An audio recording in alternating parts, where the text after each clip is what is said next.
كلنا شفنا مؤخرا ان الاداء ديال المنتخب المغربي تراجع بواحد الشكل اللي هو كبير، خصوصا في المباريات الاخيره، المباراه ديال الراس الاخضر والمباراه اللي لعبها البارح اللي خسر فيها ب2-1. قبل ما نهضروا وقبل ما نعرفوا شنو هما الاسباب اللي خلاو المنتخب المغربي يطيح بهذه الهزيمه هذه، نهضروا بعدا على واحد الحاجه اللي هي مهمه. مجموعه ديال الاشخاص تعصبوا ما عجبهمش الحال علاش المنتخب المغربي يخسر، ودي حاجه طبيعيه فعلا لان اي واحد في العالم تيبغي المنتخب ديالو وكيبغي المنتخب ديالو يربح ويكون دائما تيربح. ولكن حاجه طبيعيه وحاجه ماشي غير طبيعيه، فوق طبيعيه، انه المنتخب يخسر. اي منتخب في العالم كيف ما بغات تكون القوه ديالو ضروري كيجي واحد النهار وتيخسر قدام واحد الفرقه. وماشي ضروري الفرقه تكون قويه باش تربحوا، تقدر تكون واحد الفرقه اللي هي ضعيفه وتقدر تربحوا، كيف ما شفنا الارجنتين فاش كانت لعبت مع السعوديه وخسرات، وكذلك كيف ما شفنا مجموعه ديال المنتخبات اللي كانت قويه وخسرات قدام واحد الفرق اللي هي صغيره وفعلا صغيره بزاف. اذا شيء طبيعي انه المنتخب المغربي يخسر في هذه المباراه ديال البارح. Congratulations to South Africa, Bafana Bafana. I think he deserves his victory at home. Play very well with intensity, with a good spirit, and من المونديال قطر سنة 2022 والمغاربة فرحانين بالإنجاز اللي داروا المنتخب المغربي، وما كرهش أنه دائما ذاك الإنجاز يكون دائما تيديروا المنتخب المغربي.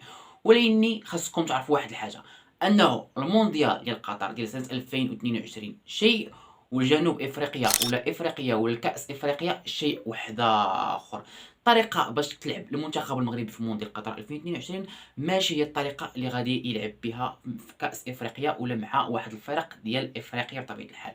وانا غادي نقول لكم على طبيعه الحال، اي فرقه في العالم فاش كتحقق واحد الانجاز اللي هو كبير وكتكون قويه، شيء طبيعي انه اي فرقه غيدخلوا يلعبوا معها غيديروا لها حساب وغادي يديروا لها بزاف د الحوايج باش يربحوها. كيف ما كنا كنلعبوا حنايا في مونديال قطر وملي كنا كنلعبوا مع اسبانيا ومع البرتغال ومع فرنسا، كنا كنقولوا هاد الفراقي هادو خصنا نديروا حساب، وكنا كنلعبوا اكثريه على الدفاع، وفاش كنلقاو شي فرصه كنطلعوا وكنماركيو الهدف ديالنا، وبهذه الطريقه بطبيعه الحال باش كنا ربحنا في مونديال قطر 2022.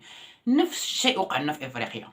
اي فرقه دابا في افريقيا من غير الراس الاخضر ولا جنوب افريقيا فاش غتبغي تلعب مع المنتخب المغربي، شيء طبيعي انها غادي خصها تلعب معاه بواحد الذكاء، وانها دائما غتكون حاضيه المرمى ديالها. ما غاديش تلعب واحد اللعب اللي هو مفتوح، وما غاديش تلعب واحد اللعب انها تمشي باش تماركي. دائما غتلعب على الديفونس وغتبغي تحضي المرمى ديالها، حقاش عارفه المنتخب المغربي انه عنده واحد الذكاء ويقدر يوصل بواحد الطريقه اللي هي سهله، خصوصا الا فتحوا لهم اللعب يقدر يوصل بواحد الطريقه سهله المرمى ديالهم ويماركي عليهم البيت.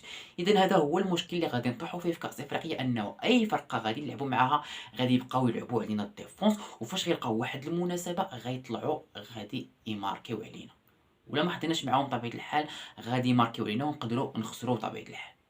وحاجه واحده اخرى اللي هي مهمه بزاف، كيف ما شفنا انه وليد الفقراقي دخل واحد اللاعبين اللي هما جداد، يعني مازال ما متناسقينش مع اللاعبين، مازال ما فاهمينش مع اللاعبين. اي حاجه غتجيهم جديده وغادي خصهم يلاه يفهموها ويلاه يعرفوها بطبيعه الحال. لهذا كان واحد المشكل اللي هو كبير في التناسق ما بين اللاعبين والتفاهم ما بين اللاعبين، ولقاو واحد المشكل اللي هو كبير. ولاحظنا هذا الشيء كله كنا شفناه في المباراه بطبيعه الحال، ان اللاعبين فاش كيدوزوا واحد الباصات ما كيكونوش مفاهمين مع بعضياتهم كيف ما فاش كانوا اللاعبين ديال قطر 2022. وكنهضروا بالضبط على واحد جوج اللاعبين اللي غادي نهضروا عليهم اللي بان الدور ديالهم وكان عندهم واحد الدور اللي هو كبير بطبيعه الحال. هاد اللاعبين هادو اللي بان الدور ديالهم فعلا واللي هو أناحي ومرابط، كيف ما كنعرفوا ان هاد الجوج هادو كان عندهم واحد الدور اللي هو كبير، وخصوصا كنهضر على مونديال قطر 2022. وفعلا فاش كيغيبوا على المنتخب المغربي كتبان بلاصتهم وكيبان الدور ديالهم اللي كانوا كيديروا في وسط الملعب بطبيعه الحال.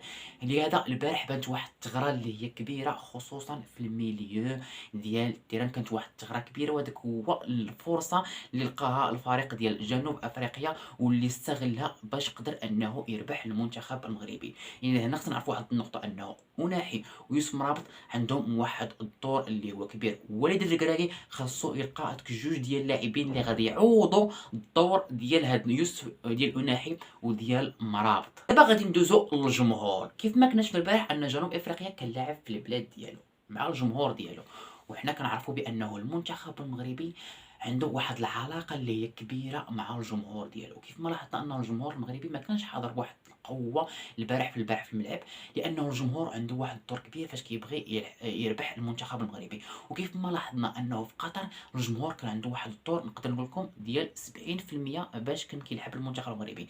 كان كيضغط على اللاعبين، كان كيدير بزاف د الحوايج، كان كيشجعوهم، كان تيعاونهم.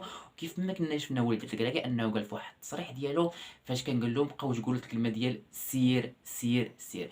اذا هذاك الدور ديال المشجعين وديال الجمهور فعلا واحد الدور اللي هو كبير، وهذاك الدور اللي كان غاب البارح نهائيا وما كانش حاضر نهائيا تقريبا الجمهور. حتى هذا فعلا اثر بزاف على المنتخب المغربي. وكيف ما شفنا الخطا اللي دار الحارس منير بطبيعه الحال باش دخل علينا البيت الاول، ولكن راه اي حارس يقدر يوقع في هذاك الغلط.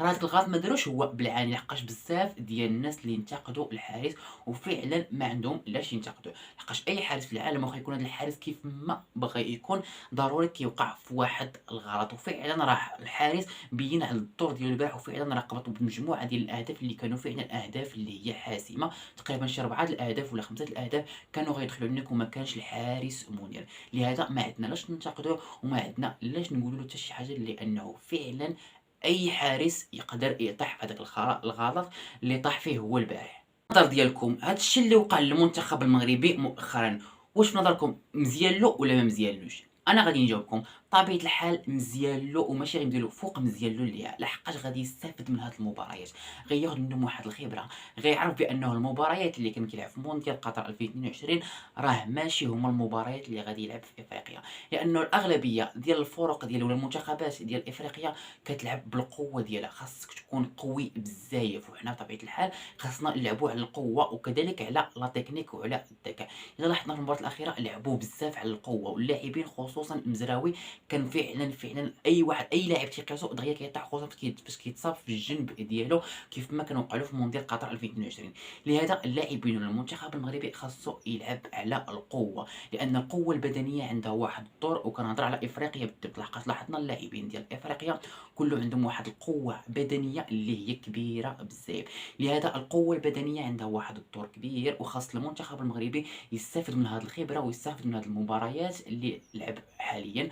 وفعلا راه وليد الكراكي كيف ما قال راه عارف اش كيدير، وراه خدا الخبره، وعارف اللاعبين اللي غادي خصو يلعبهم، وعارف اللاعبين اللي ما غاديش يخصو يعاود يلعبهم. ودي حاجه طبيعيه، لانه اي لاعب كيدخل المباراه خصو يبين على الذكاء ديالو، وخصو يبين انه فعلا دار واحد الدور اللي هو مهم للمنتخب المغربي، وقدر يبين انه عنده واحد الدور تمايا ويقدر يفيد المنتخب المغربي ولو بواحد الشيء اللي هو بسيط. في حاله ما بينتيش انك ما عندك ما تزيد وما عندك ما تضيف للمنتخب المغربي، راه فعلا ما عند وليد الكراكي ما يدير بك، ويقدر ما يعاودش يعيط لك نهائيا. اذا وصلنا للنهايه ديال الفيديو، كنتمنى هذا الفيديو يكون عجبكم بزاف. الى عجبكم الفيديو ما تنساش تضغط على زر اللايك وزر الاشتراك وتفعل على الجرس باش فوق ما نلح واحد الفيديو يوصلك عن طريق نوتيفيكاسيون. حاول تبارطاجي هذا الفيديو مع الاصدقاء ديالك، مع العائلات ديالك، مع اي واحد باش كتشجعني وكتدعمني. وكنشكركم بزاف على الدعم ديالكم، كنشكركم بزاف على الاشتراكات ديالكم، كنشكر اي واحد كيخلي لي واحد الكومونتير اللي هو زوين تحت الفيديو. شكرا بزاف، وبسلام عليكم حتى الفيديو اخر ان شاء الله.